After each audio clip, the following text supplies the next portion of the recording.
வணக்கம். நம்ம சேனலுக்கு தொடர்ந்து ஆதரவளித்துக் கொண்டிருக்கும் நல்ல உள்ளங்களுக்கு நன்றி. தேர்தல் ஆணையத்தில் ஓபிஎஸ் தரப்பு வழக்கறிஞர், அதுக்கப்புறம் பார்த்தீங்கன்னா சூரியமூர்த்தி, அதுக்கப்புறம் சிவி சண்முகம் ஆஜராயிருக்காங்க. சிவி சண்முகம் ஏன் கோவப்பட்டார், கடைசியாக நடக்கப் போகுது என்ன, ஏன்னா டெல்லியில் போய் 2 நாள் தங்கி இருந்து டிடிவி தினகரன் வைத்த கோரிக்கை என்ன, யார் யாரை சந்தித்தார், அதையும் தாண்டி ஓபிஎஸ் இப்போ கெஞ்சிர மூடு கொண்டார் பொழுது எப்படியாவது இந்த ரெட்டலையை எடப்பாடிகிட்ட கொடுக்கக்கூடாது, இல்லைனா ஃப்ரீஸ் பண்ணணும். அதை நேரடியாக அவர் கேட்க முடியாது, கேட்டால் மாட்டிக்குவார். அதனால் மறைமுகமாக பண்ணக்கூடிய வேலை. பிஜேபி என்ன பண்ணணும், எடப்பாடி பழனிசாமியுடைய வியூகம் என்ன, அதை பற்றி தான் பார்க்க போகிறோம். உலகத்துக்கே தெரியும், எம்பி, எம்எல்ஏ, பொதுக்குழு, செயற்குழு எல்லாம் எடப்பாடிக்கிட்ட தான் இருக்காங்க. இதையும் தாண்டி தேர்தல் ஆணையம் இதை விசாரிக்குது. அப்படிங்கும்போது இது ஒரு ஒன்றுமே இல்லாத வழக்கு. சாதாரணமாக நீங்கள் பார்த்தீங்கன்னா எல்லாமே அவர்கிட்ட தாங்க இருக்குது. ஓபிஎஸ் எந்த நம்பிக்கையில் கிளைம் பண்ணுறாருன்னு நமக்கு புரியல, மக்களுக்கே புரியல. இப்போ அதாவது பிஜேபி என்ன சொன்னாலும் கேட்குறேங்கிற நிலைமையில் இருக்கக்கூடிய எடப்பாடியா, இல்லை பிஜேபியை விட்டு வெளியில் வந்த எடப்பாடியா, இல்லை பிஜேபி என்ன சொன்னாலும் கேட்குறேங்கிற ஓபிஎஸ் தொண்டர்கள் ஏற்றுக்குவாங்களா, இல்லை பிஜேபி விட்டு வெளியில் வந்து இல்லைங்க எங்கள் கட்சி நாங்கள் தனியாக பார்த்துக்குறோன்னு சொல்கிற எடப்பாடி ஏற்றுக்குவாங்க? நீங்களே சொல்லுங்கள். எடப்பாடி மேலே நம்ம வைக்கக்கூடிய குற்றச்சாட்டு என்ன? ரைட்டுங்க, அதை வந்தீங்க, ஏங்க பிஜேபி திட்டமாட்டுறீங்க, அது அவரும் தர்ம சங்கடமாக இருக்காரா என்னன்னு தெரில. இப்போ பார்க்க போச்சுன்னா ஒருவேளை ரெட்டலை உங்களுக்கு வேணும்னா அமைதியாக இருங்கன்னு மேலே வந்து சொல்லியிருப்பாங்களா அப்படின்னா சொல்லியிருக்க வாய்ப்பு இருக்குது.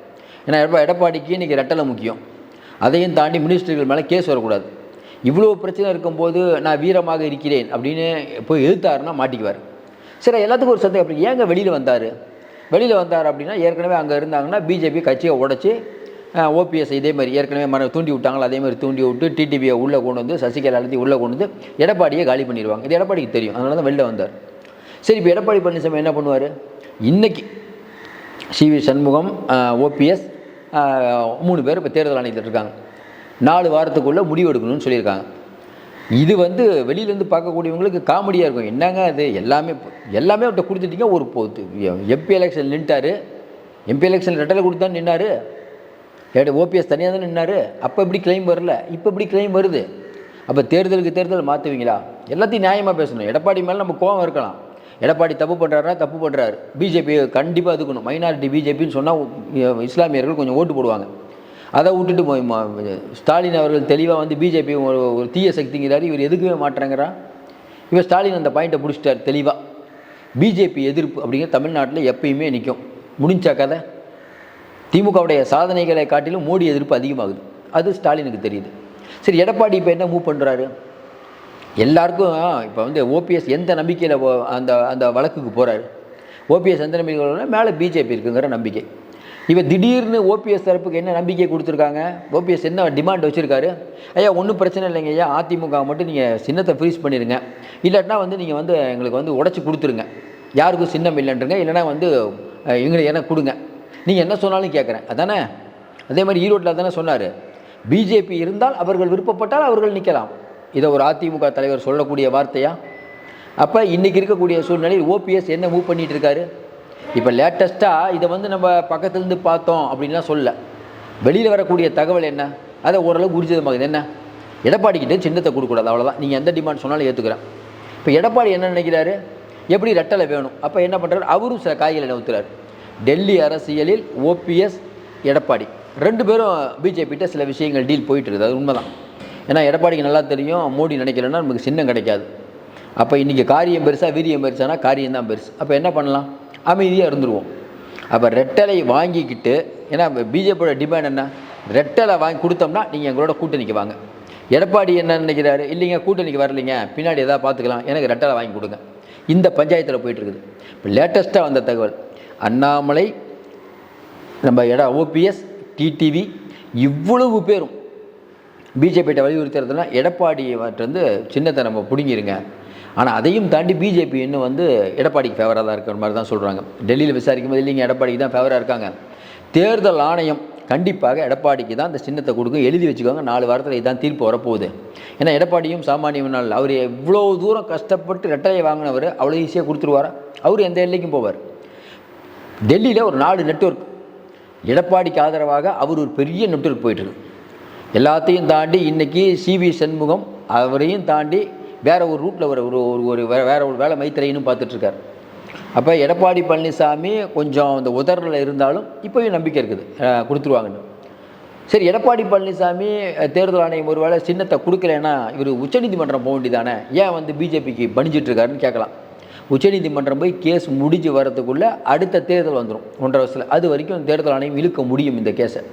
அதனால் எடப்பாடிக்குள்ள ஒரே வாய்ப்பு பிஜேபியை பகைச்சக்கூடாது. சில பேர் இது தெரியாமல் ஏங்க எல்லாமே அவங்ககிட்ட தானே இருக்காங்க, எப்படிங்க எடப்பாடிக்கு கொடுக்க மாட்டாங்க அப்படின்னு கேட்கலாம். எல்லாம் அவங்கக்கிட்டே இருக்கக்கூடிய உத்தவ் தாக்கரே கொடுத்தாங்களா? எல்லாம் அவங்கக்கிட்டே இருக்கக்கூடிய அஜித் பவார் கொடுத்தாங்களா? எல்லாம் அவங்கக்கிட்டே இருந்த சசிகலா அம்மா அவங்களுக்கு கொடுக்காம ரெட்டலையை ஃப்ரீஸ் பண்ணாங்களா இல்லையா? அன்றைக்கி சசிகலா மட்டும்தான் நிறைய பேர் இருந்தாங்க. எதுக்கு ராம்மோகன் ராவ் வந்து பதவி பிரமாணம் எடுத்து வைக்கல? இன்னும் குறிப்பாக சொல்லணுன்னா 2 பேரையும் சேர்த்து வச்சது ராம்மோகன் ராவ் தான், அப்போ இருக்க ஆளுநர். இது எல்லாத்துக்கும் தெரியாதா? இன்றைக்கி பிஜேபி அப்படின்னாலே இன்றைக்கி புலனாய்வு அமைப்புகளை எப்படி பண்ணுறாங்கன்னு தெரியும். அதுவும் தேர்தல் ஆணையம் அப்படிங்கிற செயல்பாடு கடந்த காலத்தில் எப்படி இருந்தது, இப்போ எப்படி இருக்குங்கிறது ஊருக்கே தெரியும். அப்போ இன்றைக்கி எதுக்கு கூப்பிட்ருக்காங்க? இது ஒரு ஃபார்மாலிட்டி. இவங்கெல்லாம் வந்து கருத்து சொன்னாங்கன்னு அவங்க ஒரு முடிவு எடுத்துருவாங்க. 4 வாரத்துக்குள்ள முடிவு எடுக்கணும்னா கண்டிப்பாக 4 வாரத்துக்குள்ள முடிவு எடுப்பாங்க. இப்போ நம்ம பேசிகிட்டு இருக்க நேரம் வரைக்கும் எடப்பாடிக்கு தான் ஃபேவராக இருக்குது. ஓபிஎஸ் அவரான முயற்சியில் ஈடுபட்டிருக்காரு. என்னென்னா இந்த சின்னம் அப்படிங்கிற ஒன்றை வச்சு ஓபிஎஸ்ஸை பெரிய அளவுக்கு மூவ் பண்ணிகிட்டு இருக்காங்க. நீ ஓபிஎஸ் அந்த அந்த அந்த நெட்வொர்க்கை சாதாரண பண்ண முடியாது. ஏன்னா யாரெல்லாம் பார்க்கணுமோ ஒன்றிய அமைச்சர்கள் நிறைய பேர் பார்க்குறதாகட்டும், பிஜேபியில் இருக்க தலைவர்கள், ஆர்எஸ்எஸ்ஸில் இருக்க தலைவர்கள், இவ்வளோ பேர்கிட்ட மூவ் பண்ணிகிட்டு இருக்காரு ஓபிஎஸ். ஏன்னா அவருக்கு என்ன பிரச்சனைனா இப்போ வாழ்வாசாவை போராட்டம். இப்போ மட்டும் ரெட்டலை வந்து எடப்பாடிக்கு கொடுத்துட்டீங்கன்னு வச்சுக்கோங்களேன் தேர்தல் ஆணையம், அதுக்கப்புறம் ஓபிஎஸ்க்கு என்ன ஹோல்டு இருக்குது?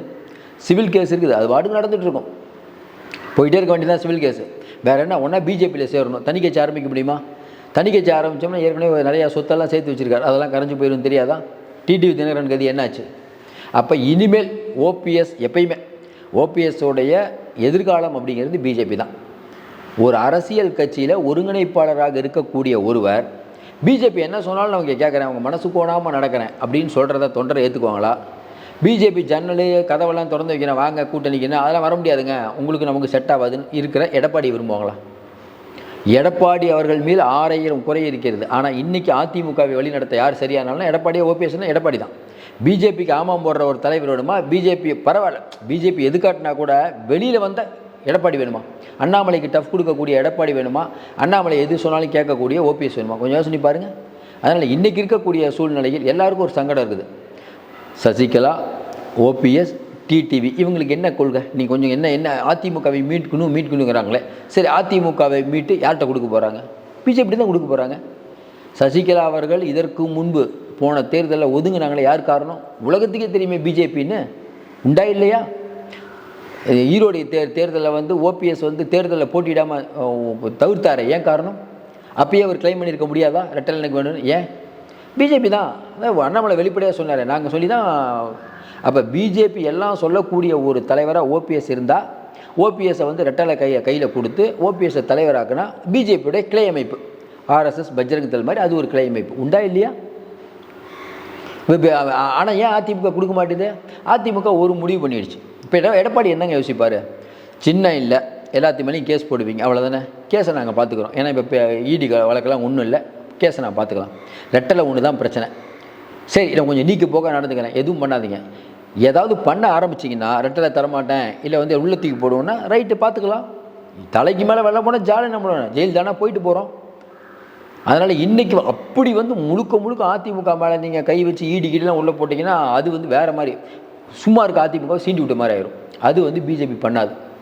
பிஜேபி கூட இருந்து தான் என்றைக்கும் கழுத்திருப்பாங்களே ஒழிய அவங்களோட எதிரியாக இருந்தாலும் அறுக்க மாட்டாங்க. பார்த்துருப்பீங்களா உத்தவ் தாக்கரே என்ன பண்ணாங்க? அதனால் பிஜேபி ஒரு கணக்கு போடும், கூட இருந்து பண்ணணும்.